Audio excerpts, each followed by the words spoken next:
Guys, what's up? It's your boy Chuckles. Back at it again. Today we're going to be doing our first video, our intro to our Airsoft Explain series. Where we take concepts that, for players that have been in the game for a while, might know this stuff, but to the new people that need the information, we're presenting it here for you. So, Airsoft magazines. Gosh. You have mid caps, your low cap, your high cap. What does it all mean? Well, that's what we're going to cover in this video. So, first off, we're going to start with the standard. What comes with just about every airsoft electric gun that you have, and that's going to be a high capacity magazine. How they work, most standard, is they have a trap door you open. They're higher capacity, so they'll hold. The G&G one holds 450 rounds. Most magazines are standard 300. You fill the reservoir, lock it shut. Windy wheel at the bottom uses the gears and gravity to push BBs up into the chamber. Good thing is you have 450 BBs, but the downside is you have to pretty consistently wind the thing. So when you're in game, wind, shoot, and it won't feed the last 40 or so BBs, just there's not enough pushing them up. So as you get low, it won't feed them all. But normally they're pretty standard to come with metal. Again, across, especially with M4 magazines, they're all going to be relatively affordable anyways. But you have to wind, and also it's like a maraca. It'll rattle. So if you have a bunch of them on your person and you're coming around a corner, somebody's going to hear chunk, not good. So that's just the standard high cap of what there is right now. Another kind that they have, this is the Vulcan Flash magazine. Cool thing about these guys, this guy's 360 rounds, but trapdoor at the bottom. Pull tab. You pull that like 5 times when the magazine's full, and that'll wind up most, if not all, of the magazines. So you don't need to keep winding. But again, you get your rattle can going on. But that also helps save you a little bit of time. Last one I'm going to show you is the QRS mag. And the H&K high capacity magazines and the Lancer tactical magazines now have this feature, but you fill the reservoir and you'll wind the magazine until it starts to actually click. Once there's an actual clicking noise and it gets really hard to do it, stop, you plug that into your gun, it'll feed all but like the last few BBs in a magazine. It's crazy, it's awesome. Those magazines have the tendency to be a little bit more expensive than the standard, but they're out there for high capacity magazines. They're a really great option, really low headache for you. So that's high capacity magazines. Moving on over to mid capacity. What does that mean? Well, mid capacity, you run into lower capacity. Rather than a bunch of gears and a higher capacity reservoir, you're limited, but it adds a realism factor. So a lot of the military simulation style events, you're required to have a mid capacity magazine. I selected this GR tinted mag from G&G because it's clear enough where you can actually see the BBs. Some of them will. This one's great. It's 105 rounds. We'll double stack them. The advantage is when it's full. This is currently full. It will not rattle.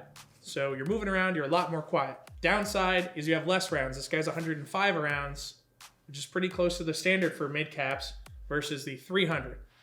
And it's a pain to load. If you have a little speed loader, like one of the pistol size ones, it'll take you forever to load a magazine that's even higher capacity than that. With the advent of the Odin and the Vulcan Max Reload speed loader, the Sidewinders, you can have these loaded in under 2 seconds. You'll be set. But normally these guys are a little bit more durable. When they break, you can replace the springs, so they're a really great option. Milsim events require them. They're a little bit more realistic. If you find yourself going through a high cap in a game, you'll probably gun through about 2.5 mid-capacity magazines. So the G&G ones are really decent. We're going to do a separate video on specifics. Another magazine out, the Elite Force ones, they're relatively inexpensive. For a full set of 10, you can get them pretty cheap. They're plastic, but they're 140 rounds. Still really solid. I had a box of these last me 5 years before I let go of them at some point to upgrade to something a little bit nicer, which is the PTS EPM. These guys are 150 rounders. They have a empty indicator. The follower is orange, so when it's full, you can see it down there. When it's empty, you pull out your magazine, you can see it there. It's a polymer magazine. These guys are probably double the price of the Elite Force magazines, but you're going to get more longevity out of it. You can replace the entire core, there's a lot of good stuff going on with mid-capacity magazines. So those are only a small selection of the infinite, it seems, selection of mid-capacity magazines in every size, shape, stubby, not stubby, whatever. This is one you don't hear about so much, are the low-capacity magazines. Not very common, like 30 rounders. Some of the KWA mags, you can swap them from 120 to 30 rounds. They're essentially just a mid-cap magazine, but smaller. So this is for the G&G MBR. It's a 40-round magazine. It'll limit you to how much you can carry on your person on the field, so you need to be conservative with how much you're firing versus with the high cap, where you can just spray and pray all day as much as you want to. Really cool, but not the most practical. But if you want to challenge yourself and you don't want to accidentally overfill magazines, low caps are a great option. The last thing that you have, drum magazines. Now these guys, these are completely different. So these are essentially another high capacity magazine, but I wanted to put them in their own little category. You could get them, some of them wind on their own, like electric wind. They have batteries in them. This is the G&G one. This specifically uses a LiPo battery to automatically wind it for you. Holds 2,300 BBs, which is kind of the standard. Like a lot of them, you're at 2,000 plus BBs holding in the reservoir, which is a really great option. If you just are indoors or you just hate reloading, you buy a drum mag, slap it in your gun.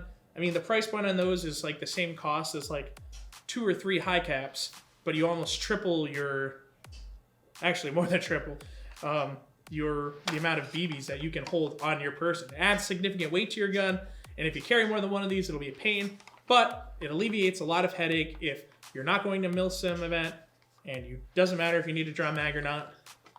These guys are great, and they have manual winding ones that'll save you a couple of pennies, but I personally like the auto wind. Alleviates all of my headaches, and it will alleviate yours. Other than that, thank you guys so much for watching. Any other questions about magazine types, feel free to put it in the comments below. We'll be more than happy to answer your questions. Hopefully, this intro video gave you enough information that you can make the distinction between what would be good to serve your needs on the airsoft field. It's been your boy Chuckles. Don't forget to like us on Facebook, follow us on Instagram, subscribe to us here on YouTube. Stay tuned for more in our Airsoft Explained series. We're going to be covering all sorts of concepts for all the beginner players and even some stuff that some of the older players might not know that's new now. Other than that, thank you guys so much. It's been your boy Chuckles. We'll see you next time.